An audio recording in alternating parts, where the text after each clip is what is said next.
चलिए जी, आइए जी हम स्टार्ट करते हैं आज अपनी एक रिवीजन स्टार्ट करेंगे। उस रिवीजन के अंदर हम AS1 डिटेल में रिवाइज करेंगे, AS4 करेंगे और टाइम मिला तो AS5 को भी अच्छे से हम रिवाइज करेंगे। ठीक है, सबसे पहले AS1 क्या है? AS1 आपका बेसिक अकाउंटिंग स्टैंडर्ड है। ठीक है, जो डिस्क्लोजर ऑफ अकाउंटिंग पॉलिसीज की बात करता है। जो भी आपकी सिग्निफिकेंट अकाउंटिंग पॉलिसीज है जिनको फॉलो करते हुए आप अपनी अकाउंटिंग कर रहे हो, अपनी फाइनेंशियल स्टेटमेंट्स को बना रहे हो, वो सारी सिग्निफिकेंट अकाउंटिंग पॉलिसीज का डिस्क्लोजर देना आपके लिए क्या होता है? मैंडेटरी होता है। ठीक है, ये better presentation, better understanding, better comparison में क्या करता है? आपको हेल्प करता है।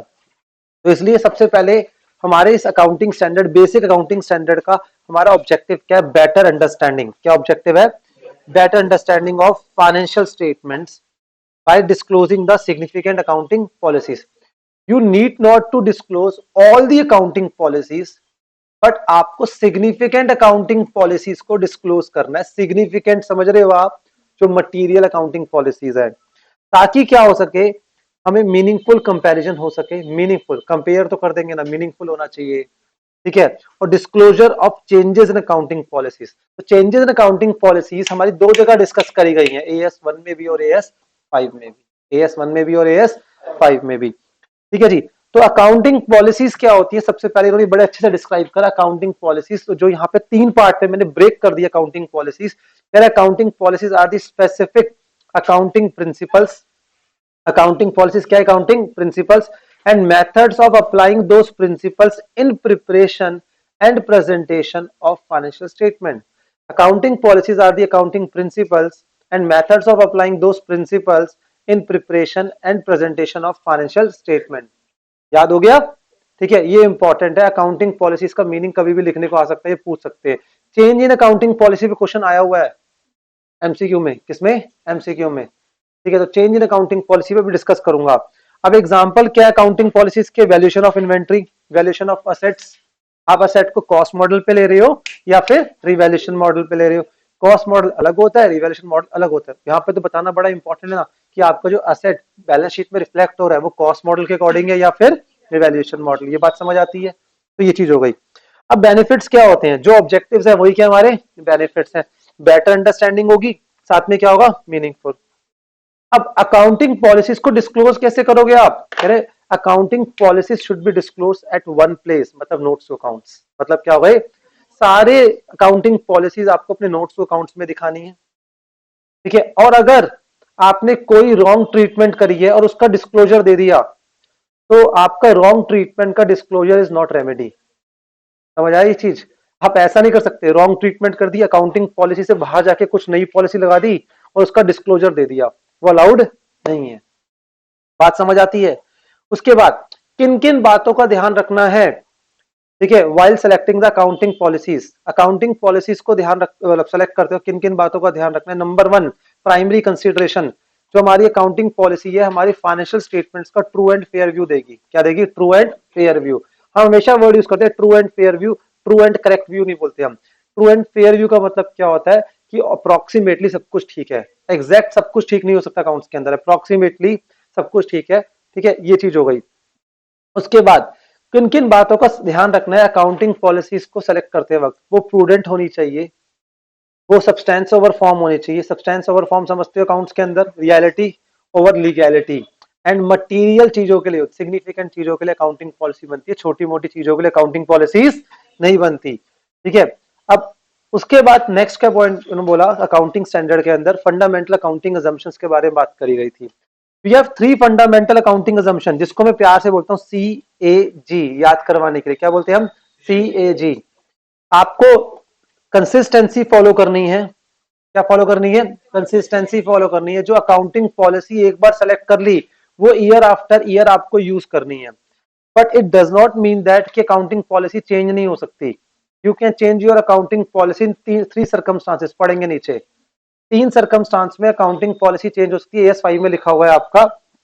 वो तीन सर्कमस्टांस कौन से हैं? Number one, change in AS, change in law और प्लस बेटर प्रेजेंटेशन। क्या हो गया? Better presentation. याद हो गया ये चीज? ठीक है, आपको अकाउंटिंग करते वक्त अक्रूवल कॉन्सेप्ट को फॉलो करना है। और आप अकाउंटिंग के स्टूडेंट हो, आपको ये नहीं पता अक्रूवल कॉन्सेप्ट क्या होता है। चैप्टर नंबर 1 के अंदर ये अक्रूवल कॉन्सेप्ट के ऊपर क्वेश्चंस हैं, accrual and cash basis, accrual and cash basis. और कंपनीज को तो मैंडेटरी है, सेक्शन 120 आई थिंक 128 के अंदर लिखा हुआ है, सेक्शन 128 के अंदर कंपनी के लिए मैंडेटरी है कि you have to follow the accrual concept of accounting. Transaction जब हुआ तब उसको रिकॉर्ड करो, हमें कोई मतलब नहीं है, ठीक है, कि पेमेंट कब आई, in the sense that is आपका आउटस्टैंडिंग एंड प्रीपेड जो आते हैं बिकॉज ऑफ अक्रूवल कॉन्सेप्ट। उसके बाद गोइंग कंसर्न, गोइंग कंसर्न आपके लिए इंपॉर्टेंट है। गोइंग कंसर्न कॉन्सेप्ट क्या बोलता है कि हम ये अज्यूम करते हैं business long period of time के लिए, और उसी को अज्यूम करते हुए सारी क्लासिफिकेशंस होती हैं। पहला point, long term short term assets हम इसलिए मानते हैं। अब उसके बाद एक बात का जो यहाँ ध्यान रखने के लिए उन्होंने बोला है कि ये तीनों फंडामेंटल अकाउंटिंग अजम्पशन अगर फॉलो हो रहे हैं तो कोई डिस्क्लोजर नहीं देना, कोई डिस्क्लोजर नहीं देना। आपकी क्लास ओवर हुई, अपने घर जाओगे, आप क्या मम्मी को फोन करके बताओगे ये वाली बात? ये तो अजम्पशन है ना कि डेली आपको क्लास से घर जाना है वापस, उसकी कोई आपको डिस्क्लोजर नहीं देना। But on the other hand अगर आज आप उसका उल्टा कर रहे हो तो आपको डिस्क्लोजर देना पड़ेगा। मतलब आपकी गोइंग कंसर्न या आपका अक्रूवल कॉन्सेप्ट या फिर आपका कंसिस्टेंसी फॉलो नहीं हो रही तो you have to give the disclosure. इसलिए चेंज इन अकाउंटिंग पॉलिसी का डिस्क्लोजर देना पड़ता है, ठीक है। अक्रूवल से cash base of accounting company को तो अलाउड नहीं है, अदर देन कंपनीज में जा रहे हैं तो डिस्क्लोजर देना पड़ता है। अगर गोइंग कंसर्न आपके केस में वैलिड नहीं है, कुछ ऐसा इवेंट हो गया, लॉस बाय फायर, क्या हो गया, लॉस बाय फायर, तो गोइंग कंसर्न वैलिड नहीं है, तो सर इस केस के अंदर क्या हो गया, आपके डिसोल्यूशन बेसिस पर आ गए हो आप। सारे असेट्स जो मेंटेन होंगे, ठीक है, वो किस पर होंगे, एनआरवी पे। किस पे मेंटेन होंगे, एनआरवी पे। और ये वाला प्रैक्टिकल क्वेश्चन था चैप्टर नंबर 1 के अंदर भी कि गोइंग कंसर्न अगर वैलिड नहीं है तो कैसे अकाउंटिंग होती है। जैसे एग्जांपल दूंगा, क्लोजिंग स्टॉक की कॉस्ट है, ठीक है, 1,20,000 पर एनआरवी है 1,30,000, तो एनआरवी पे लेंगे उसको, 1,20,000 पे अब नहीं लेंगे, हर चीज को एनआरवी पे कन्वर्ट कर देते हैं। सारे असेट्स किस पर आते हैं, एनआरवी पर, अगर गोइंग कंसर्न वैलिड नहीं है तो। और इसके ऊपर प्रैक्टिकल क्वेश्चन है 5 मार्क्स का, और क्वेश्चन नंबर 6 में आ सकता है वो क्वेश्चन, मैं अभी बता दूंगा आपको। Disclosure of change in accounting policies, ठीक है, कोई भी आप अकाउंटिंग पॉलिसीज को चेंज करते हो कब कर सकते हो, एएस 5 में लिखा है, कहाँ लिखा है, एएस 5 में। कब कर सकते हो बता दिया, 3 सरकमस्टांस में कर सकता हूं मैं। कब कर सकता हूं, 3 सरकमस्टांस में। पर अगर आपने उसको चेंज करा अकाउंटिंग पॉलिसी को, क्या करा बेटा आपने, अगर चेंज करा अकाउंटिंग पॉलिसी को, तो उस सिनेरियो के अंदर इन्होंने क्या बोला आपको, दैट इज उस सिनेरियो में क्या बोला इन्होंने आपको, अकाउंटिंग पॉलिसी अगर आप चेंज कर रहे हो, ठीक है, डिस्क्लोजर देना पड़ेगा। अगर करंट पीरियड में उसका मटेरियल इफेक्ट है, अगर करंट पीरियड में क्या है उसका मटेरियल इफेक्ट है, ठीक है, तो उस केस के अंदर करंट पीरियड में उसका अमाउंट भी और फैक्ट को भी डिस्क्लोज करो। अगर अमाउंट नोन नहीं है तो सिर्फ फैक्ट डिस्क्लोज करो। पर करंट पीरियड में मटेरियल इफेक्ट नहीं है, पर फ्यूचर पीरियड में मटेरियल इफेक्ट हो सकता है उसकी वजह से, तो क्या करो आप, फैक्ट को डिस्क्लोज करो। किसको डिस्क्लोज करोगे आप, फैक्ट को डिस्क्लोज। That's it. AS10 यही, AS1 यही था बस। AS1 में और कुछ है भी नहीं आपका इसके अलावा। एक बार 2 मिनट में रिकॉलिंग करें AS1 की। AS1 में क्या ऑब्जेक्टिव है, बेटर अंडरस्टैंडिंग क्रिएट करना, किसकी, फाइनेंशियल स्टेटमेंट्स की, ठीक है, by disclosing the by significant, all नहीं, सिग्निफिकेंट अकाउंटिंग पॉलिसीज, ठीक है, उससे क्या होता है, meaningful comparison plus disclosure of change in accounting policies. उसके बाद क्या बोला इन्होंने, अकाउंटिंग पॉलिसीज क्या होती हैं, accounting policies are the specific accounting principles and methods of applying those principle in preparation and presentation of financial statements। Benefits क्या होते हैं डिस्क्लोज करने की, बेटर अंडरस्टैंडिंग बनती है और मीनिंगफुल कंपैरिजन होता है। कैसे डिस्क्लोज करोगे, एट वन प्लेस पे डिस्क्लोज करोगे, बट कोई रॉन्ग ट्रीटमेंट करके डिस्क्लोजर दे दोगे वो रेमेडी उसकी नहीं होती। अब कंसिडरेशन क्या है, किन किन बातों का ध्यान रखना है आपको अकाउंटिंग पॉलिसी सेलेक्ट करते वक्त। एक प्राइमरी कंसिडरेशन है, ट्रू एंड फेयर व्यू मिलना चाहिए। वो कब मिलेगा, जब सब कुछ अच्छे से बेटर डिस्क्लोजर्स हम करेंगे। उसके बाद किन 3 बातों का ध्यान रखना है, प्रूडेंट होनी चाहिए, मटेरियल चीजों के लिए होनी चाहिए, सब्सटेंस ओवर फॉर्म बेस्ड होनी चाहिए, रियलिटी बेस्ड। उसके बाद fundamental accounting assumption CAG, consistency, accrual, going concern. Consistency follow करो, अगर नहीं कर पा रहे हो तो डिस्क्लोजर दो उसका। अक्रूवल बेस एक फंडामेंटल अकाउंटिंग असम्पशन है, नहीं फॉलो करा डिस्क्लोजर दो उसका। गोइंग कंसर्न फॉलो कर रहे हो, असम्पशन थी पर गोइंग कंसर्न वैलिड नहीं है due to some major event, AS4 में पढ़ेंगे, तो उस केस में भी गोइंग कंसर्न वैलिड नहीं है आपका, तो डिस्क्लोजर दो। बात समझ आ रही है? ठीक है, तो गोइंग कंसर्न चेक करना बड़ा इंपॉर्टेंट है बिजनेस का, कि फ्यूचर में हमें लगता है बहुत एक्यूमुलेट लॉसेस होते जा रहे हैं, तो एक चांसेस है कि फ्यूचर में कंटिन्यू करेंगे हम या नहीं करेंगे। लोगों को डाउट था कि वोडाफोन आइडिया सर्वाइव नहीं कर पाएगा, बट जिस तरीके से वो एक्सपेंशन कर रहे हैं, इन्वेस्टमेंट्स कर रहे हैं, मुझे डाउट कहाँ है उनके ऊपर। 6 रुपए का शेयर मिल रहा है उनका, मुझे थोड़ा सा यहाँ पे लगता है अगर गलती से उन्होंने सर्वाइव कर लिया अच्छे से, ठीक है, वो 6 का शेयर 60 में पहुंच जाएगा। 1 को 60 बनना कोई मुश्किल बात नहीं है। लोग कह रहे हैं कि भाई वो डूबने वाला है, बंद होने वाला है, मुझे जो डेली उनकी न्यूज़ेस पढ़ रहा हूं मैं, उसके अकॉर्डिंग, मेरे अकॉर्डिंग वो बंद होने वाला नहीं है। चलो ये बात अभी नहीं करेंगे रिवीजन के अंदर। चलो नेक्स्ट आ जाओ आप।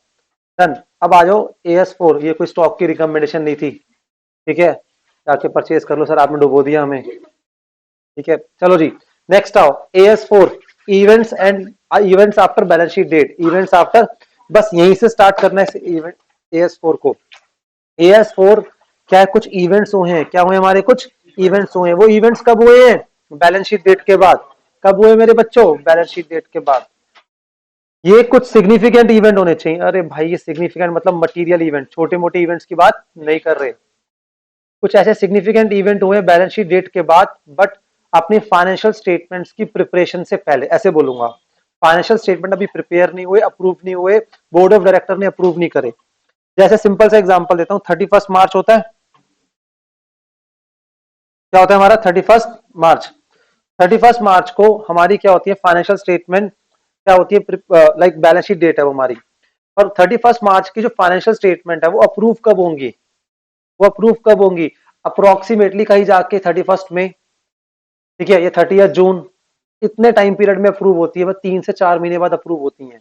पर 3-4 महीने में कुछ ऐसे सिग्निफिकेंट इवेंट हो गए, क्या हो गए आपके साथ, कुछ सिग्निफिकेंट इवेंट हो गए जिन्होंने आपके ऊपर इफेक्ट डाल दिया।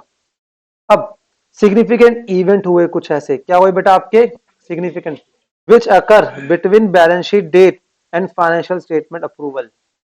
मतलब आपकी बैलेंस शीट डेट 31 मार्च थी, अप्रूवल की डेट क्या थी बेटा आपकी, ठीक है, 30 जून।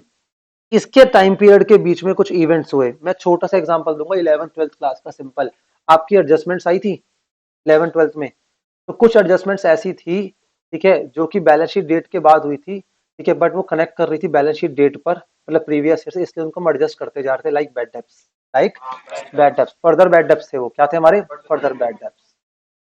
क्यों रिकॉर्ड नहीं हो, हर बार क्यों रिकॉर्ड नहीं हो रहे वो, क्योंकि हर बार भी बैलेंस शीट डेट के बाद थे। क्लोजिंग स्टॉक की वैल्यूएशन, क्लोजिंग स्टॉक हमेशा आया था बैलेंस शीट के नीचे, क्यों भाई हर बार ऐसे क्यों आ रहा है वो, क्योंकि हमेशा क्लोजिंग स्टॉक की जो वैल्यूएशन 31 मार्च के बाद होगी, बट वो कनेक्ट कर रहा है प्रीवियस ईयर से, इसलिए एडजस्टिंग इवेंट है। क्या है हमारा वो, एडजस्टिंग इवेंट है। ये एग्जांपल देकर समझाया, ठीक है। तो ये सिग्निफिकेंट इवेंट्स हैं, मटेरियल इवेंट्स है, which can influence the economic decision of the user of financial statement. तभी बात कर रहा है, मटेरियल इवेंट्स की बात कर रहे हैं, इतना बड़ा अकाउंटिंग स्टैंडर्ड, बड़ी छोटी मोटी बातें नहीं करेंगे। बैलेंस शीट डेट ये रही, ठीक है, आपका 31/8 को हमने एज्यूम करा, अप्रूवल हुआ, इसके बीच में कुछ इवेंट्स हुए, तो इन इवेंट्स का क्या करना है, एडजस्ट करना है या नहीं करना, इसके बारे में बात करनी है, बस एडजस्ट करना है या। अब सुन मेरी बात बेटा ढंग से, अगर कोई भी इवेंट हुआ 31 मार्च से पहले और उसको हमने रिकॉर्ड कर लिया, तो AS4 थोड़ी लगेगा। कोई बैड डेप्स हुआ 15 मार्च को और हमने रिकॉर्ड कर लिया, तो AS4 नहीं लगेगा। सुनो मेरी बात, कोई इवेंट हुआ कब, 30, ये अप्रूवल के बाद, कब हुआ, अप्रूवल के बाद, तो उसके ऊपर था, वो कनेक्ट कर रहा था प्रीवियस ईयर से, कनेक्ट कहां से कर रहा था, प्रीवियस ईयर से, पर हुआ कब, अप्रूवल के बाद हुआ, तब AS5 लग जाता है। क्या लगता है, AS5, और उसका नाम रखते हैं PPI। क्या रखते हैं हम, PPI, prior period items, prior period items बोलते हैं। अभी छोड़ते हैं उस बात को, फिलहाल के लिए ये वो सिग्निफिकेंट इवेंट है जिसकी कंडीशंस एग्जिस्ट कर रही थी बैलेंस शीट डेट से पहले। कंडीशंस क्या एग्जिस्ट कर रही थी, बैलेंस शीट डेट से पहले, बस इवेंट हुआ बैलेंस शीट डेट के बाद। आई बात समझ, मैंने अपनी प्रॉपर्टी को किसी को ऑलरेडी डिस्पोज ऑफ कर दिया, उससे पैसे ले लिए, उसको पोजेशन दे दिया, बस ऑन पेपर की जो फॉर्मेलिटी थी मैंने करी अप्रैल के अंदर, पर मार्च में बाकी सारे काम हो चुके थे। तो टेक्निकली बताओ मुझे, 31 मार्च को ऑन पेपर प्रॉपर्टी मेरी है, क्या वो मेरी है, आपको ही पता है ना, पैसे आ चुके हैं मेजर, ऐसा बोल सकते हैं, और ऊपर से हमने क्या करते हैं, उनको पोजेशन दे दी, सारा काम तो हो गया, बाइंडिंग सेल एग्रीमेंट तो हो चुका है। बस प्रॉपर्टी का जो रजिस्ट्रेशन है वो कोर्ट में जाके कब हुआ, अप्रैल में जाके हुआ। तो टेक्निकली प्रॉपर्टी कब मानेंगे बिक गई? मानेंगे मार्च में ही सेल हो गई, चाहे एक्चुअल में ट्रांजेक्शन जो रजिस्टर्ड हो रहा है अप्रैल में हो रहा है, पर उससे पहले ही आपको पता चल चुका था, अब वो आपकी नहीं है, तो वो एडजस्टिंग इवेंट है। क्या है वो? तो आप बैलेंस शीट में उस लैंड एंड बिल्डिंग को नहीं दिखा सकते 31 मार्च को, और दिखाना भी नहीं चाहिए। एक मिनट रुक जाओ, सारी बातें बता रहा हूँ, बातें सुनो। अब 31 मार्च तक सिर्फ नेगोशिएशन चल रही थी, बातें चल रही थी लेंगे या नहीं लेंगे, तो इसका क्लैरिटी नहीं थी, सर्टेनिटी नहीं थी। तो क्या 31 मार्च को कोई सर्टेनिटी थी? कोई हमारा कोई बाइंडिंग एग्रीमेंट नहीं हुआ था। और बाइंडिंग एग्रीमेंट कब हुआ? 5 अप्रैल को हुआ। कब हुआ? 5 अप्रैल। 31 मार्च तक एज पर द इंफॉर्मेशन हम अभी कुछ कंफर्म नहीं था कि वो बिल्डिंग सेल होगी या नहीं होगी, इसलिए कोई कंडीशन एग्जिस्ट नहीं कर रही थी। तो इस केस में इसको हम एडजस्ट नहीं करेंगे, that is non adjusting event. एक डेटर जो ऑलरेडी एकदम ठीक था, सब कुछ ठीक है उसकी लाइफ के अंदर, सब ठीक चल रहा है, ठीक है, 5 अप्रैल को हमसे मिलके गया, तब तक हमें लगता है उससे पैसा आ जाएगा, और अचानक से 6 अप्रैल की मॉर्निंग में हमें न्यूज आई कि वो चला गया ऊपर, या वो इंसॉल्वेंट हो गया। क्या हो गया? या वो इंसॉल्वेंट। 31 मार्च को ऐसी न्यूज थी हमारे पास? नहीं थी। बैड डेब्ट्स कब हुआ? 6 अप्रैल को। पर अब ये क्या होगा? Non adjusting events. बट वही डेटर के ऊपर केस चल पड़ा कब? 15 मार्च को।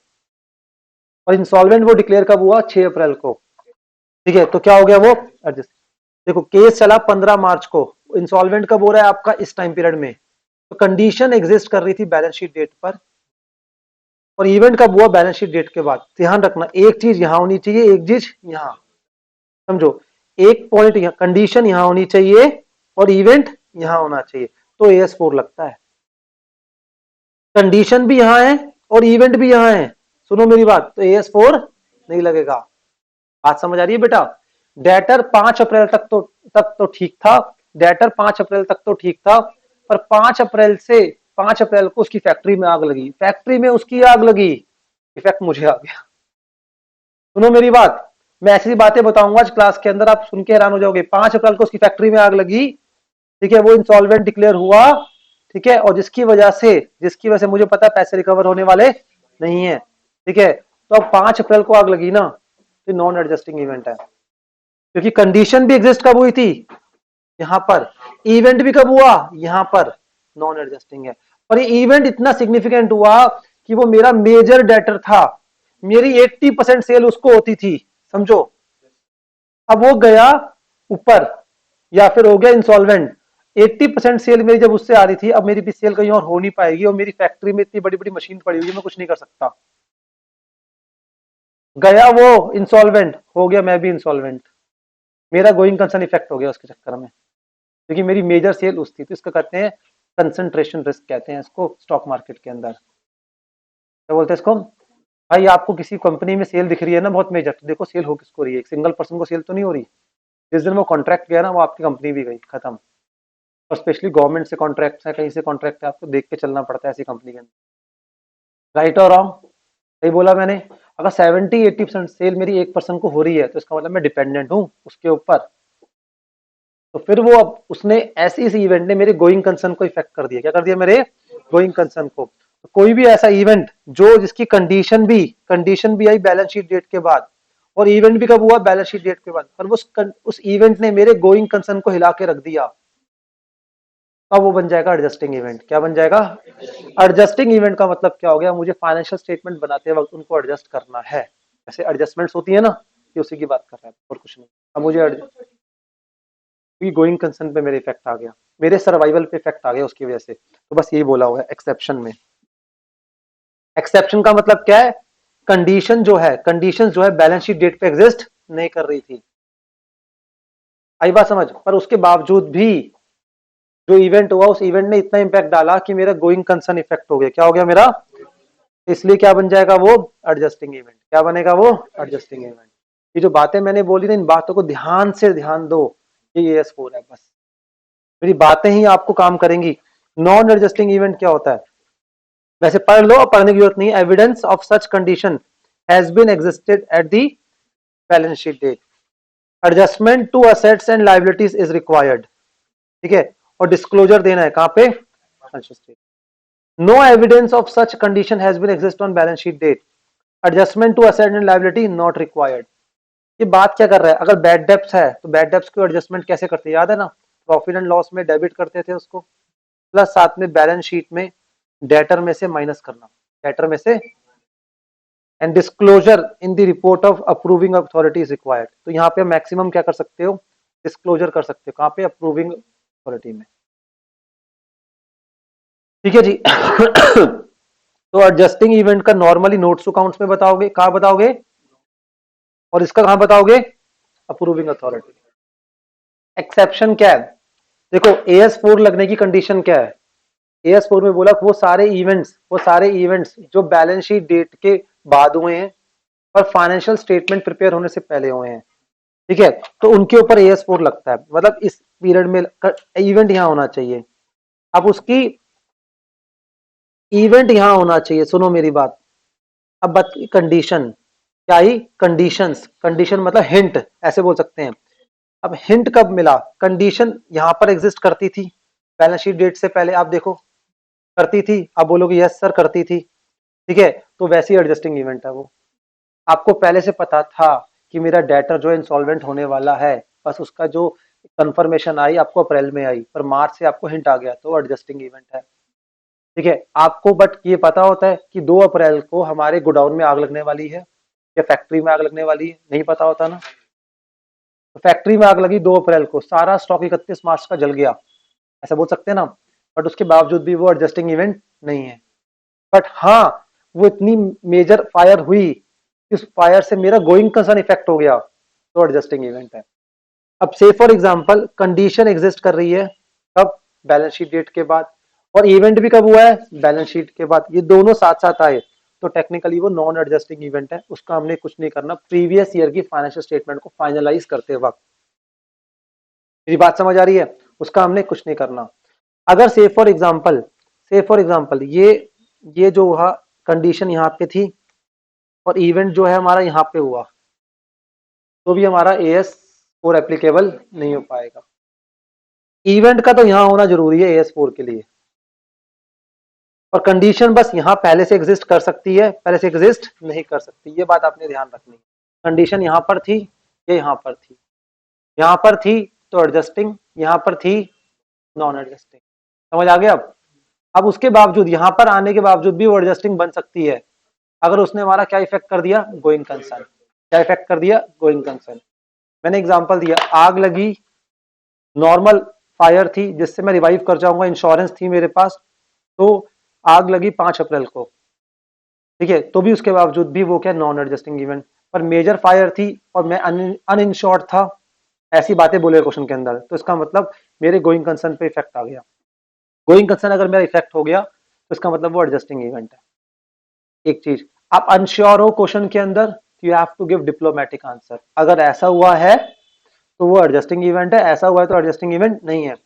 आप बोलोगे आग लगने से, ठीक है, अगर आपको लगता है गोइंग कंसर्न इफेक्ट हो गया, तो वो loss by fire, loss by fire क्या है, एडजस्टिंग इवेंट है, और आग लगने से गोइंग कंसर्न इफेक्ट नहीं हुई तो नॉन एडजस्टिंग इवेंट है। क्लास 11 से ऐसे क्वेश्चन आना स्टार्ट हो जाते हैं बेटा, पता है आपको, वहां पे लॉस बाय फायर आता है 1 अप्रैल, ऐसे लिखा हुआ आता है छोटा सा, ठीक है, हम उसको एडजस्ट नहीं करते। उस टाइम तो मैडम बस इतना बोल के छोड़ देती है क्या, कि 1 अप्रैल को हुआ है बेटा, नेक्स्ट ईयर का ट्रांजेक्शन है इसलिए रिकॉर्ड नहीं करेंगे। उसको डीप में जाए, वो नेक्स्ट ईयर का नहीं है, वो AS4 का ट्रांजेक्शन। आप जाके 11 की बुक खोल लो आप, और उसमें लिखा हुआ आ जाए ये वाली बात कि मेजर फायर है, कि गोइंग कंसर्न इफेक्ट हो गया, बच्चा समझता नहीं है तो इसलिए बोलते नहीं है वो, तो एडजस्टिंग इवेंट बन जाता है उस टाइम, लॉस बाय फायर। आई बात समझ, ठीक है, तो बस यही हमारा चैप्टर था, इसके अलावा एक सिंगल कुछ याद नहीं करना, इसके बाद क्वेश्चन देख के आपको समझने है क्वेश्चन, समझ आ गया बेटा, AS4, ठीक है बेटा। डिविडेंड वाला पॉइंट अब वैलिड नहीं है, इन शॉर्ट भूल जाओ उस वाले पॉइंट को। डिविडेंड अब जो होता है सिंपल, जिस ईयर में पे होता है उस ईयर का एक एक्सपेंस मानते हैं या रिजर्व एंड सरप्लस से लेस करते हैं, ये पहले होता था, तो डिविडेंड के ऊपर कुछ मेजर पॉइंट नहीं आएगा। डिविडेंड नॉन एडजस्टिंग है, क्या है वो, बस खत्म बात हो गई यहाँ पर। अब आ जाओ AS5, नेट प्रॉफिट और loss for the period, prior period item है, हाँ जी,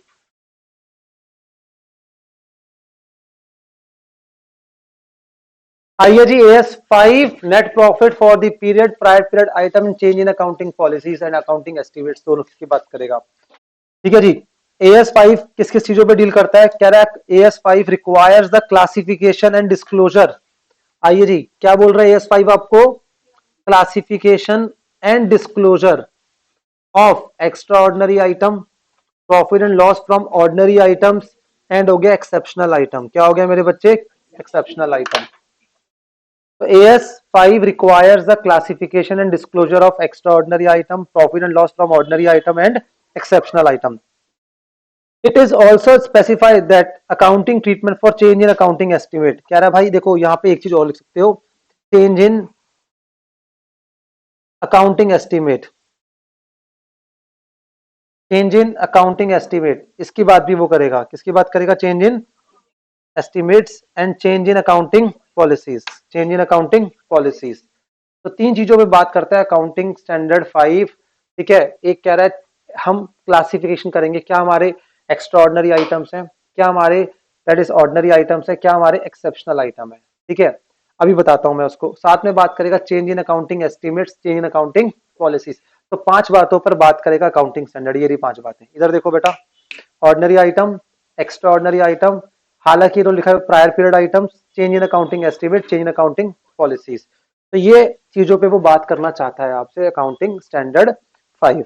अब यहाँ पे देखो ऑर्डिनरी आइटम्स क्या होती हैं, एक्स्ट्रा ऑर्डिनरी क्या होती हैं, प्रायर पीरियड आइटम क्या है, चेंज इन अकाउंटिंग एस्टिमेट और चेंज इन अकाउंटिंग पॉलिसी। समझ आ गई ये वाली बात?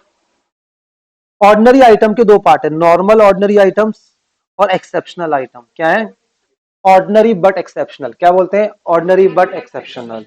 कुछ कुछ चीजें बिजनेस के अंदर क्या होती हैं, जो होती हैं पता है पक्का पक्का होंगी, पर वो बार बार नहीं होंगी, वो बार बार नहीं होंगी, पर बिजनेस का पार्ट है। Like writing off inventory to NRV, writing off inventory to NRV. Business में इन्वेंट्री होती है, जनरली वो कॉस्ट पे होती है, पर कभी कभी इन्वेंट्री खराब हो जाती है, आउटडेटेड हो जाती है, एक्सपायर्ड होने वाली होती है, होता है, तो उसको एनआरवी पे लेकर आ जाते हैं। ये चीजें पार्ट ऑफ द बिजनेस है, जब तक बिजनेस चलेगा तब तक ये होती रहेंगी। Loss on sale of assets होते रहेंगे, ये एक्सेप्शनल है, एक्स्ट्राऑर्डिनरी नहीं है। जो चीज होती रहेगी पर रेगुलर पार्ट नहीं है, पर रेगुलर पार्ट नहीं है, तो क्या बोलता हूं उसको मैं? एक्सेप्शनल। क्या बोलते हैं इसको हम? एक्सेप्शनल। जो नॉर्मल ऑर्डिनरी है, नॉर्मल ऑर्डिनरी का मतलब क्या होता है? जो रूटीन का मैटर है, सैलरी पे करना, रेंट पे करना, ये क्या सारा ऑर्डिनरी है। Electricity bill, telephone bill, water bill, क्या क्या एक्सेप्शनल है ये? कोई नहीं, ये रूटीन में आपके घर में भी होता है बेटा। बट एक्स्ट्रा ऑर्डिनरी आइटम्स क्या होते हैं मेरे बच्चों? एक्स्ट्रा ऑर्डिनरी जिसकी फिर दोबारा आप एक्सपेक्टेशन नहीं करते मेरी लाइफ में फिर दोबारा हो, that is called extra ordinary. जो फिर दोबारा आप नहीं चाहते लाइफ में हो, लॉस बाय फायर। क्या आप चाहते हो फिर दोबारा लॉस बाय फायर हो? नहीं। क्या आप चाहते हैं इंश्योरेंस क्लेम मिले? नहीं। ये दोनों की दोनों एक्स्ट्रा ऑर्डिनरी है। दोनों क्या हमारे भाई? लॉस बाय फायर होगी तो इंश्योरेंस क्लेम आएगा ना। ठीक है, तो ये चीजें, जो चीज आपकी एक्स्ट्रा ऑर्डिनरी है, ठीक है, वो आपको अलग से दिखानी है एकदम। कैश फ्लो स्टेटमेंट भी याद करो, कैश फ्लो स्टेटमेंट भी बोलता है। आई बात समझ? डन। तो ये इन्होंने बोला आपको, ऑल वेल। अब क्वेश्चन में इन्होंने और क्या बोला, इनके टैक्स इंप्लीकेशन है वगैरह, उसके बारे में बात नहीं करेंगे, कोई दिक्कत नहीं है। अब नेट प्रॉफिट और लॉस फॉर द पीरियड, कह रहे हैं जब हम एक प्रॉफिट एंड लॉस अकाउंट बनाते हैं करंट पीरियड का, तो तीन टाइप के आइटम होते हैं, ऑर्डिनरी, एक्सेप्शनल और क्या होता है? Extra ordinary. ऑर्डिनरी मैंने आपको बता दिया, profit on sale of goods, ये ऑर्डिनरी चीजें हैं। अब यहाँ पे सिर्फ आप क्या पढ़ोगे, या आप सिर्फ पढ़ोगे एक्सेप्शनल आइटम। क्या पढ़ोगे बेटा? Exceptional item. सर क्या फर्क पड़ रहा है? सर इनको डिस्क्लोजर अच्छे से देना होता है। जो हमारे एक्सेप्शनल आइटम है उसका क्या देना है हमने? Separate disclosure. क्या देना है? Separate disclosure. सिमिलरली जो एक्स्ट्रा ऑर्डिनरी आइटम है उनका तो डिस्क्लोजर छोड़ो, उनको सेपरेट लाइन में दिखाते हैं, अलग से दिखाते हैं। याद करो कैश फ्लो स्टेटमेंट, वहां पे आता था कि भाई इंश्योरेंस क्लेम को अलग से दिखाओ। ठीक है, तो उनको हम सेपरेटली शो करते हैं, जो कि बिल्कुल अलग से अलग है चीजें। अब जैसे एग्जांपल लो, यहाँ पर एक किसका एग्जांपल लोगे? एक्सेप्शनल आइटम का। लिटिगेशन सेटलमेंट्स, क्या बिजनेस के अंदर केसेस नहीं चलते कि बिजनेस बचता है इस चीजों से? बट ये बहुत फ्रीक्वेंसी हाई इसकी नहीं होती, कभी कभी हमारे ऊपर केस हो रहा है पर रेगुलर पार्ट नहीं है। Disposal of property, plant of equipment, इन पे जो प्रॉफिट लॉस है। Restructuring provision, restructuring provision AS29 याद करो, रिस्ट्रक्चरिंग प्रोविजन एंड उसका रिवर्सल अगर जरूरत नहीं है, ये भी क्या हो गया? एक्सेप्शनल। उसके बाद कुछ चेंजेस आए किसके अंदर? लॉ के अंदर। उसके बाद writing down of inventory to NRV and its reversal, ये सब क्या है? Exceptional items. क्या है हमारे एएस के एक्सेप्शनल आइटम? क्या है हमारे एएस के ये एक्सेप्शनल आइटम्स? कोई बात? ठीक है। अर्थक्वेक आना, loss by fire, attachment of property, ये क्या है हमारे पास? Extra ordinary. क्या है हमारे बच्चे? Extra ordinary. ये 3 टाइप के आइटम्स है जो मैंने बताया आपको। अब उसके बाद यहां तक क्लियर है? तो कह रहे हैं प्रॉफिट एंड लॉस बनाते वक्त, प्रॉफिट एंड लॉस बनाते वक्त आपको 3 कैटेगरीज बनानी होती हैं। क्या बनानी पड़ती है? एक्सपेंसेस की 3 कैटेगरी। एक ऑर्डिनरी एक्सपेंसेस, एक आपके एक्सेप्शनल जिनका सेपरेट डिस्क्लोजर देना है, उसको अच्छे से दिखाना है, और साथ में एक एक्स्ट्रा ऑर्डिनरी। क्या होगा हमारे? Extra ordinary item. बिकॉज हमें ये देखना होता है एक्स्ट्रा ऑर्डिनरी का तो हमारा प्रॉफिट एंड लॉस के अंदर अलग से क्या है आपका आता है, वो उसको तो हम डिस्क्लोजर छोड़ अलग से दिखाते हैं कि profit before extraordinary items और profit after extraordinary items. ये फाइनेंशियल स्टेटमेंट्स की रिक्वायरमेंट है, एक्सेप्शनल आइटम्स को अलग से शो करना। आई बात समझ? ठीक है। जो हमारे एक्सेप्शनल कह रहा हूं, जो हमारे एक्स्ट्रा ऑर्डिनरी है, हालांकि एक्सेप्शनल भी है और एक्स्ट्रा ऑर्डिनरी, इनको हम दिखाते हैं, दोनों को हम दिखाते हैं प्रॉफिट अलग अलग करके। नॉर्मल प्रॉफिट कितना है, एक्सेप्शनल के बाद प्रॉफिट कितना है, और एक्स्ट्रा ऑर्डिनरी के बाद प्रॉफिट कितना है। ठीक है जी, चलिए जी। अब उसके बाद हम बात करते हैं प्रायर पीरियड आइटम्स की। किसकी बात करते हैं? Prior period items. अगर प्रायर पीरियड आइटम्स की बात करूं, ठीक है, आपको ध्यान देना है, पहली बात तो किसकी बात कर रहे हैं? इनकम और एक्सपेंसेस की। किसकी बात कर रहे हैं मेरे बच्चे? इनकम और एक्सपेंसेस ऑफ प्रीवियस ईयर। ठीक है, इनकम और expense of previous year arise in the current period as a result of error of omission in the previous year. ठीक है, तो प्रीवियस ईयर में कोई एरर हो गया, कोई ओमिशन हो गया, किससे कनेक्टेड? इनकम और एक्सपेंसेस। और कब अराइज हुआ वो? करंट ईयर में। तो उसको पीपीआई कहते हैं। क्या बोलते हैं इसको हम? पीपीआई। हम क्यों बता रहे हैं भाई? जो प्रीवियस ईयर के आइटम्स अगर करंट ईयर में आप रिकॉर्ड कर रहे हो तो टेक्निकली तो वो गलत है, बट मजबूरी है, बिकॉज प्रीवियस ईयर में रह गया था, इस साल रिकॉर्ड करेंगे, बट उसको नॉर्मल ट्रांजेक्शन्स में रिकॉर्ड नहीं कर सकते। एग्जाम्पल सुनो बेटा, प्रीवियस ईयर की परचेज प्रीवियस ईयर में रिकॉर्ड नहीं हुई, अब करंट ईयर में परचेज में रिकॉर्ड कर दोगे तो गलत हो गया ना। एक तो प्रीवियस ईयर वैसे ही गलत हो गया आपसे, और करंट ईयर के परचेज में ऐड कर दोगे तो वैसे ही गलत, गलती के ऊपर गलती। बट रिकॉर्ड करना पड़ेगा ट्रांजेक्शन को, तो प्रायर पीरियड आइटम है एक तरीके से। मैं बोलूंगा ये एक्सेप्शनल चीजें हैं। क्या ये? एक्सेप्शनल। तो सेपरेटली रिकॉर्ड करते हैं। क्या करते हैं इसको? तो कह रहे हैं पीपीआई। ठीक है, हम हमेशा to show such item in the statement of profit and loss after determination of current net profit और लॉस।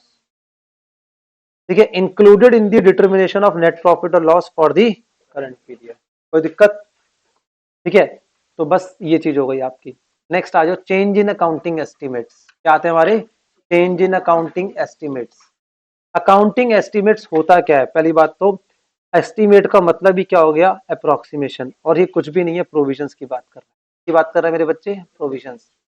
जो ड्यूरिंग द ईयर आपने प्रोविजंस बनाए, ठीक है, हर साल उन प्रोविजंस को हम रिव्यू करते हैं, और जो हमारे पास लेटेस्ट इंफॉर्मेशन आती हैं उसके बेसिस पर क्या करते हैं? उसको हम चेंज करते हैं, राइट।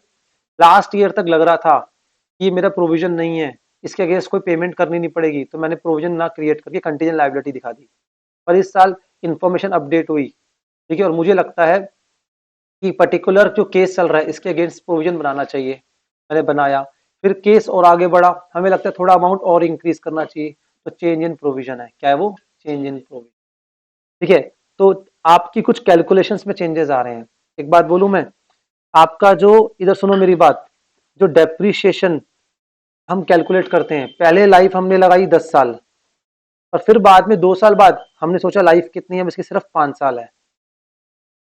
उस टाइम लग रहा था ये एसेट चलेगा 10 साल, और आज 2 साल बाद लगता है ये एसेट और 8 साल नहीं चलेगा, सिर्फ कितना चलेगा? और 5 साल। इसको चेंज इन एस्टिमेट कहते हैं। क्या बोलते हैं?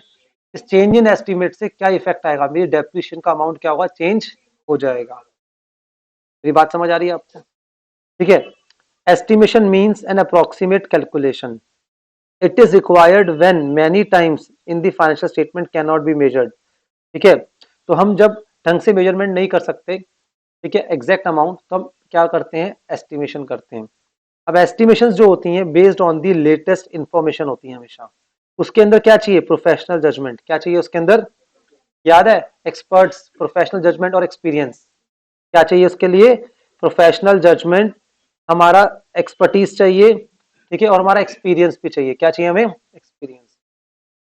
ठीक है। अब पर कभी कभी इन एस्टिमेशंस को हमें चेंज करना पड़ता है, कह रहे आप कर सकते हो एस्टिमेशन चेंज, बट वो पीपीआई नहीं है, बस ये बात ध्यान रखना है। क्या नहीं है मेरे बच्चे? वो पीपीआई नहीं है, वो प्रायर पीरियड आइटम का पार्ट नहीं है। वो गलती थोड़ी थी हमसे, उस टाइम की जो हमारी नॉलेज थी उसके अकॉर्डिंग हमने करा। आज हमारी नॉलेज चेंज हो गई, हम चेंज कर रहे हैं चीजों को, तो एरर और ओमिशन नहीं होता। उसके बाद next, change in accounting estimate prospectively होता है। तभी तो डेप्रिसिएशन में जो भी चेंज आते हैं, बची हुई वैल्यू निकालते हैं। अब बची हुई वैल्यू पे फ्यूचर के लिए हम क्या करते हैं? चेंज करते हैं। बेस्ट एग्जांपल है डेप्रिसिएशन वाला। कौन सा एग्जांपल है ये? और ये तो हमने बहुत करा है इम्पेयरमेंट के अंदर भी, याद करो। The effect of change in accounting estimate should be included in determination of net profit और लॉस।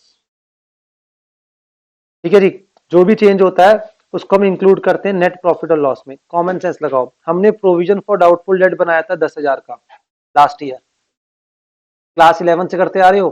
फिर हमने न्यू प्रोविजन निकाला इस साल का, वो हो गया वालो 15,000 का। तो प्रॉफिट एंड लॉस में कितना और डालोगे? 5,000।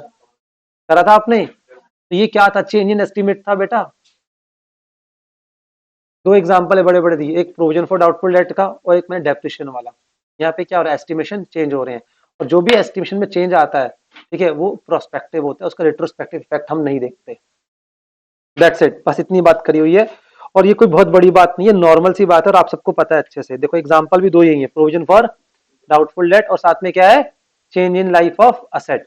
और ये दोनों आप करते आ रहे हो, तो एस्टिमेशन चेंज करना प्रोविजंस का एक नॉर्मल सा बिजनेस का एक पार्ट है। बट जब एस्टिमेशन आप चेंज करोगे, अगर वो सिग्निफिकेंट है, तो उसका डिस्क्लोजर आप दे दो। ठीक है। अब चेंज इन अकाउंटिंग पॉलिसीज अभी भी पढ़ा था हमने। Can you change your accounting policies? Yes, you can change your accounting by statute, अगर एएस और ये अप्रोप्रिएट प्रेजेंटेशन। ठीक है जी। अब ये एग्जाम क्वेश्चन है दोनों, ये दोनों की दोनों एग्जाम क्वेश्चन है, लिख लो इसको। एग्जाम में आते हैं ये वाले क्वेश्चन। क्या? That is adoption of new accounting policy for transactions. अगर आपने न्यू अकाउंटिंग पॉलिसी इंट्रोड्यूस करी तो उसको चेंज नहीं मानते। चेंज का मतलब पुरानी कोई थी, अब उसको चेंज कर रहे हो, पर पुरानी कोई थी नहीं। पहली बार कोई न्यू अकाउंटिंग पॉलिसी इंट्रोड्यूस कर रहे हो अपनी कंपनी में, तो बेटा वो चेंज नहीं होता। कोई दिक्कत? उसके बाद नेक्स्ट क्या बोला इन्होंने? ये एग्जाम क्वेश्चन है, यही वाला एग्जाम क्वेश्चन है, ये एग्जाम्पल ही एग्जाम क्वेश्चन है बेटा, 2 मार्क्स में। देख लो ढंग से। Introduction of formal retirement gratuity scheme by an employer in place of ad hoc ex gratia payment to employees on retirement. पहले हमारा एक्सग्रेशिया पेमेंट थी। एक्सग्रेशिया का मतलब होता है कि हम अपनी अपनी मर्जी से दे रहे हैं उनको, एक्सग्रेशिया। बट हमने कहा नहीं, अब नहीं ऐसा करेंगे, हम करेंगे फॉर्मल सिस्टम लेकर आएंगे। किसका?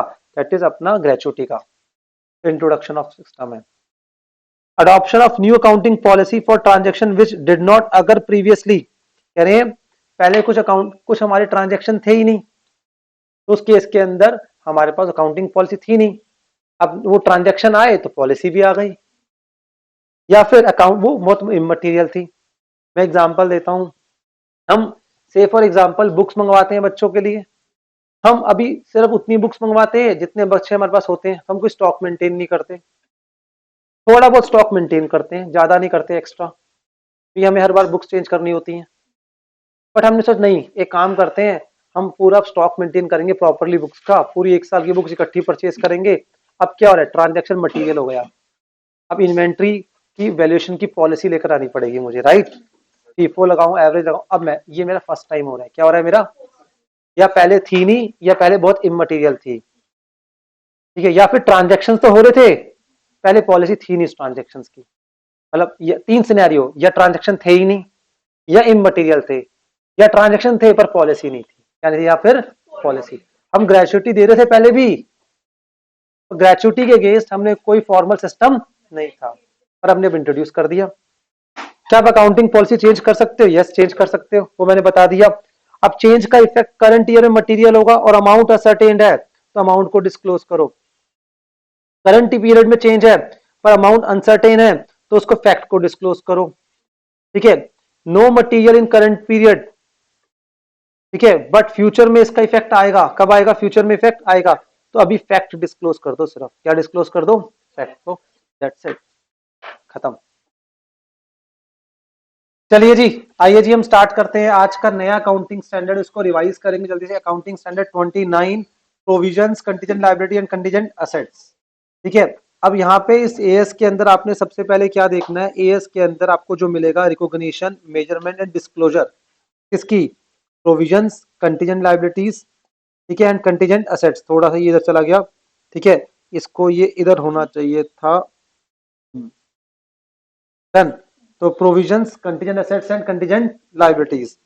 पर ये एएस कहाँ कहाँ पे एप्लीकेबल नहीं है, पहले ये देखते हैं। ये एएस एप्लीकेबल नहीं है फाइनेंशियल इंस्ट्रूमेंट्स पर, ये एप्लीकेबल नहीं है executory contract except onerous contract, insurance contract with policy holders and any other provision which is covered by any other accounting standards, any provision covered by other accounting AS 7, 9, 15, 19 और 22। 22 में तो DTA DTL मिलेंगे हमें, ठीक है। 19 भी हो गया, 15 में आएगा एम्प्लॉय बेनिफिट, क्या मिलेगा आपको, एम्प्लॉय बेनिफिट। अगर कोई भी अगर प्रोविजन किसी और अकाउंटिंग स्टैंडर्ड से कवर अप है, इसमें नहीं आएगा, नॉन एप्लीकेटिव आपकी एमसीक्यू में काम कर सकती है। उसके बाद सबसे पहले आपको इस एएस में घुसने से पहले लायबिलिटी का मीनिंग पता होना चाहिए। लायबिलिटी क्या होती है, present obligation arising from past event, present obligation arising from past events.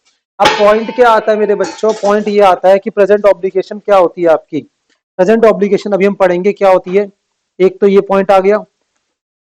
दूसरा क्या देखना है हमने, पास्ट इवेंट्स क्या होते हैं, and settlement of which results in outflow of resources. Liability को लायबिलिटी कब बोलेंगे, जब हमारे पास क्या आउटफ्लो ऑफ रिसोर्सेज होंगे। अगर आउटफ्लो ऑफ रिसोर्सेज नहीं हो रहे which are embodying the economic benefit, ठीक है, तो उसको लायबिलिटी नहीं बोल सकते। तो कंडीशन क्या होगी, प्रेजेंट ऑब्लिगेशन, पास्ट इवेंट्स, ठीक है, जिसमें क्या आउटफ्लो ऑफ रिसोर्सेज, बस तीन बातें हो गई, प्रेजेंट ऑब्लिगेशन, उसके बाद क्या हो गया पास इवेंट, एंड उसके बाद क्या हो गया outflow of resources.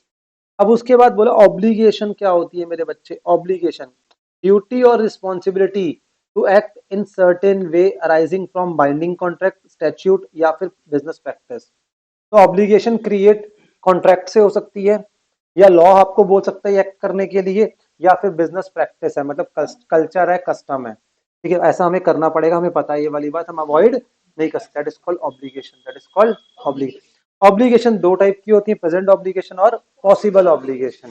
Present obligation मतलब क्या, if based on the evidence, if based on the evidence its existence at the balance sheet date is considered probable, और क्या है not probable, ठीक है। Probable is more likely than not, मतलब more then 50% chance है, मतलब 50% या उससे ज्यादा चांस है आपके पास होने के, that is called probable, that is called probable, ठीक है। और नॉट प्रोबेबल का मतलब क्या है कि 50% से कम चांस है,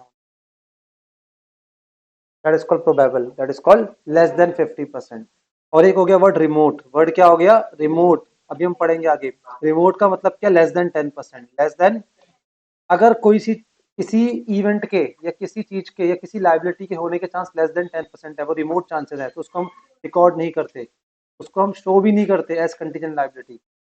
करिए जी, तो present obligation and possible obligation, possible मतलब हो सकता है पर हम श्योर नहीं है, लेस देन 50% चांसेस है। तो ये बस समझ आया किस तरीके से मैं लिखा हुआ देखा आपने। What are past events, past events can be obligating event, can be non obligating event, ठीक है। तो पास में कुछ इवेंट हुआ, ठीक है, अगर वो ऑब्लिगेटिंग इवेंट है तो मतलब entities does not have any alternative to skip an obligation, आपके पास कोई रास्ता नहीं है स्किप करने का, मतलब आपको वो पेमेंट करनी ही पड़ेगी। और नॉन ऑब्लिगेटिंग इवेंट मतलब क्या हो गया, नो आउटफ्लो ऑफ रिसोर्सेज। अगर कोई भी पास इवेंट हुआ आपसे और उसमें कोई आउटफ्लो ऑफ रिसोर्सेज नहीं हो रहे, तो लाइबिलिटी नहीं हो सकती।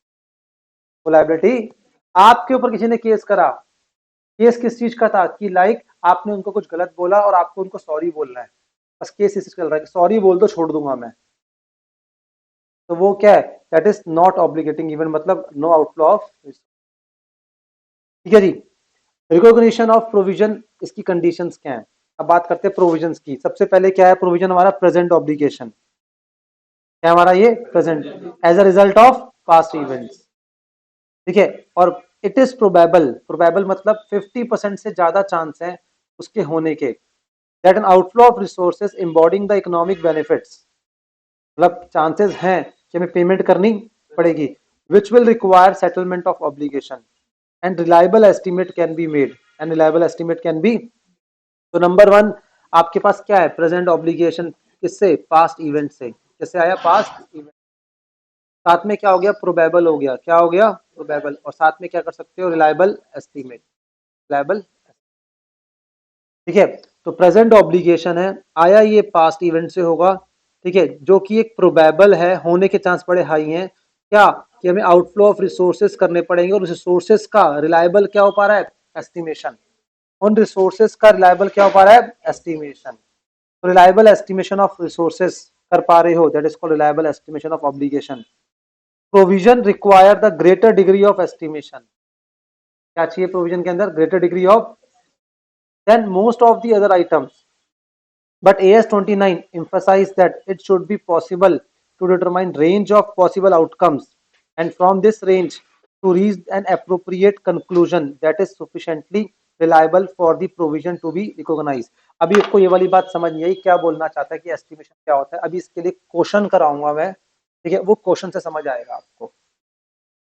आई बात समझ, तो कह रहा है रिलायबल एस्टिमेशन आप कर सकते हो, ठीक है, किस तरीके से कर सकते हो, आपके पास कुछ रेंजेस होंगी, अगर ऐसा होगा तो ये होगा, ऐसा होगा तो ये होगा, इतना प्रोबेबिलिटी, ये प्रोबेबिलिटी, प्रोबेबिलिटी के बेसिस पर आप क्या करोगे, अपनी दैट इज अपने एस्टिमेट करो कितना अमाउंट पे करना पड़ सकता है। अभी कुछ केसेस वाला क्वेश्चन आएगा कि हमारे 10 केस चल रहे हैं, 10 में से हमें इतने केस जीतने के चांस है, इतने केस हारने के चांस है, और जीतने की प्रोबेबिलिटी क्या है, हारने की प्रोबेबिलिटी क्या है, और हम जीत गए तो कुछ पे नहीं करना, हार गए तो हो सकता है कम से कम कितना पे करना है, मैक्सिमम कितना पे करना होगा, और कम से कम पे करने की प्रोबेबिलिटी कितनी है, ज्यादा पे करने की प्रोबेबिलिटी कितनी है, ऐसे करके हम प्रोविजन बनाएंगे। तो ये वाली बात याद रखो मेरी, अभी हम यूज करेंगे तब आपको समझ आएगा ये वाला। आपके पास रेंजेस होंगे, पॉसिबल आउटकम्स क्या है, वर्स्ट हुआ तो क्या होगा, अच्छा हुआ तो क्या होगा, ठीक है, from this range to reach an appropriate conclusion that is sufficiently reliable for the provision to be recognised. उसके बाद कंटीजेंट लायबिलिटी क्या होता है, that can be possible obligation और that can be present obligation arises from past event, arises from past event, the existence of which will be confirmed only by occurrence or non-occurrence or one uncertain future events not wholly within the control of enterprise। बहुत best example है, हमारे ऊपर court case चल रहा है, इसका outcome क्या है हमें नहीं पता, हो सकता है हमें पे करना पड़े, हो सकता है पे ना करना पड़े, ठीक है।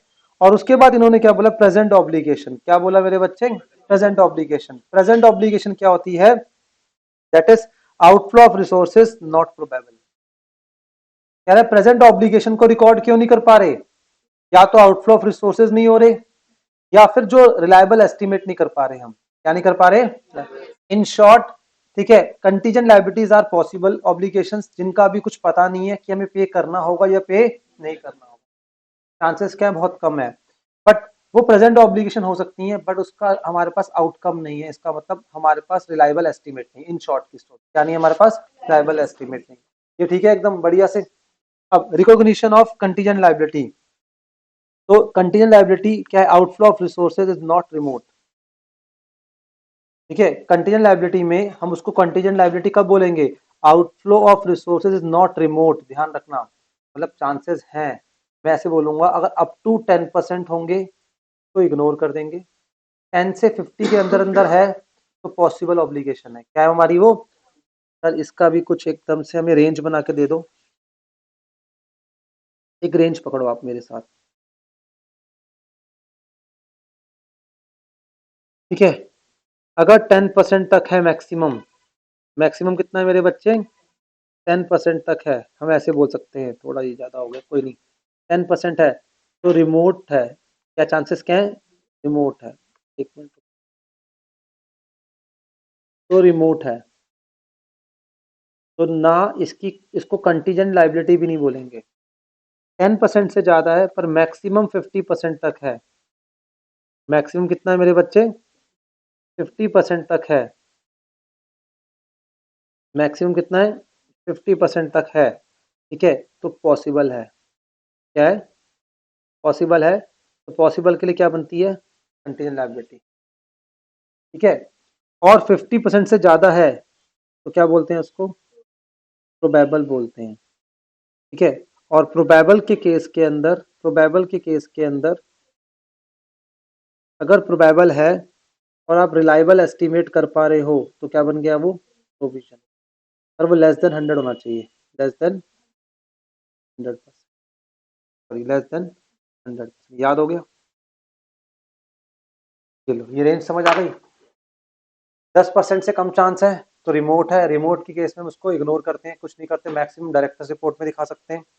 ठीक है, 10% से ऊपर है पर मैक्सिमम 50% के आसपास है। ठीक है, तो क्या हो गया हमारा, पॉसिबल हो गया, पॉसिबल है। ठीक है, तो कंटीजेंट लायबिलिटी है। ठीक है, और हमारा अगर 50% से भी ज्यादा चांस है तो प्रोबेबल होता है। 50 से ऊपर हो गया तो क्या हो गया, प्रोबेबल। अगर प्रोबेबल है, ठीक है, तो और रिलायबल एस्टिमेट कर पा रहे हो तो प्रोविजन क्रिएट। प्रोबेबल है पर रिलायबल एस्टिमेट नहीं कर पा रहे हो, ठीक है, तो फिर कंटीजेंट लायबिलिटी भी मानना पड़ेगा, मजबूरी हो जाती है, बिकॉज रिलायबल एस्टिमेट नहीं है। आई थिंक अब समझ आ गया ये चीज। हाँ जी। हम्म, चलो जी। रिकॉग्निशन ऑफ कंटीजेंट लायबिलिटी मैंने आपको बता दिया, ये डिवीजन ट्री हमने उस टाइम देखा था, एक बार आप चेक कर लेना। ठीक है, contingent liabilities are the continuously assessed to determine if an outflow of economic benefit become probable। Correct, contingent liability को कंटिन्यूअसली हम चेक करते रहते हैं, क्या क्या वो पॉसिबल प्रोबेबल तो में कन्वर्ट नहीं हो गया, तो पहले लग रहा था कुछ नहीं होगा कुछ नहीं होगा, बहुत कुछ हो गया। अगर प्रोबेबल हो गया और रिलायबल एस्टिमेट है तो क्या बनाओ, इसका प्रोविजन बनाओ। ठीक है, तो ये इन्होंने बोला। कंटीजेंट एसेट्स क्या होते हैं, unplanned unexpected event, unplanned unexpected event. और अनएक्सपेक्टेड कोई आने वाली चीज है पर वर्चुअल सर्टेन नहीं है, क्या नहीं है, वर्चुअल सर्टेन नहीं है, तो हम उसको रिकॉर्ड नहीं करते मैक्सिमम। ठीक है, उसको हम कहाँ दिखाते हैं, हम डायरेक्टर्स रिपोर्ट में। तो इसमें देखो मैंने इस तरीके से पूरा बना के दे रखा है, मेरे ख्याल में बढ़िया है एकदम। ठीक है, उसके बाद डन। तो measurement, that is called best estimate. The provision amount should be reflect the best estimate of the expenditure needed to be settled the obligation based on the management judgment, experience and expert report। यार हमारा best estimate होना चाहिए। Best estimate कैसे बनता है, ठीक है, management की जजमेंट से या आपके एक्सपीरियंस से या फिर एक्सपर्ट की रिपोर्ट से। ठीक है, डिस्काउंटिंग ऑफ प्रोविजन अलाउड नहीं होता एज पर एएस 29। सिर्फ एक प्रोविजन डिस्काउंटिंग कर सकते हैं, वो एएस 10 के अकॉर्डिंग है, वो भी हमारा डिकमीशनिंग और रिस्टोरेशन। ठीक है, रिम्बर्समेंट, अगर कोई रिम्बर्समेंट्स हैं, ठीक है, रिम्बर्समेंट का मतलब कि आपने खर्चा कर दिया और आपको बाद में रिम्बर्समेंट मिलने वाली है, या आपको किसी को पेमेंट करनी है पर उसके बदले में आपको पैसे मिलने वाला है, क्या दोनों को अलग अलग रिकॉर्ड करोगे, दोनों को अलग अलग। आपने किसी को देना है वो आपकी लाइबिलिटी है, उसका प्रोविजन अलग बनाओ। आपको कहीं से पैसा आना है और वर्चुअल सर्टेन मिल जाएगा पैसा वहां से, तो उसको एज एसेट रिकॉर्ड करो। आई बात समझ। एन एंटरप्राइज में seek reimbursement for the provision through insurance, indemnity clauses या सप्लायर वारंटीज। ठीक है, however the reimbursement is recognized only when it is virtually certain to be received upon settling the related obligation। हम उसको payment कर देंगे तो हमें भी रिकवरी हो जाएगी और आपको सर्टेन है पैसा मिल जाएगा, तो उसके अगेंस्ट आप असेट रिकॉर्ड कर सकते हैं, दोनों को सेट ऑफ नहीं कर सकते। क्वेश्चन आएगा एग्जाम का। ठीक है, तो आपके रिम्बर्समेंट का सेट ऑफ अलाउड नहीं है। Reimbursement can be recorded at separate asset as receivable only if there is virtual certainty regarding the collectibility. जहां से पैसा आना है ना, तो you should have virtual certainty कि भाई लगता है आ जाएगा, स्ट्रांगली लगता है। चेंज इन प्रोविजन, अगर कोई प्रोविजन हमें लगता है नहीं चाहिए तो उसे कर दो, आप हटा सकते हो। ठीक है, तो कोई दिक्कत वाली बात नहीं है। यूज ऑफ प्रोविजंस, जिस एक्सपेंस के लिए प्रोविजन बनाया है उसी एक्सपेंस के लिए उसको यूज करेंगे। उसके बाद रीस्ट्रक्चरिंग की बात करी, क्या बात करी इन्होंने, restructuring. Restructuring is a program that is planned and controlled by management and materially changes either scope of business or the manner in which business is conducted। या स्कोप को चेंज कर दे या जिस तरीके से काम कर रहे हो उसको, लाइक कोई बिजनेस लाइन को आप चेंज कर रहे हो, कोई बिजनेस लोकेशन चेंज कर रहे हो, चेंज इन मैनेजमेंट स्ट्रक्चर। ठीक है, ये fundamental reorganization of acting the operation focus, कुछ चेंज कर रहे हो मेजर। ठीक है, provision for restructuring cost is recognized only when the recognition criteria for provision are met, no obligation arises for the sale of operation until enterprise is committed to sale and there is a binding agreement। ठीक है जी, तो in short की story यही है भैया आपकी, कि आप कुछ रिस्ट्रक्चरिंग कर रहे हो बिजनेस के अंदर तो रिस्ट्रक्चरिंग का प्रोविजन बना सकते हो, प्रोवाइडेड उसके अगेंस्ट आपका एक बाइंडिंग एग्रीमेंट हो। क्या हो आपका, बाइंडिंग एग्रीमेंट हो कि इतना खर्चे की अपने पेमेंट करनी है। अगर आपके पास कोई बाइंडिंग एग्रीमेंट नहीं है अभी, हो सकता है आपको प्रोविजन ना बना पड़े। यार क्या क्या चीजें इसका पार्ट नहीं है, रिस्ट्रक्चरिंग का पार्ट नहीं है, retraining of staff, marketing, investment of new system वगैरह, इसको हम रिस्ट्रक्चरिंग नहीं मानते। हाँ जी, बस इतना सा हमारा ये अकाउंटिंग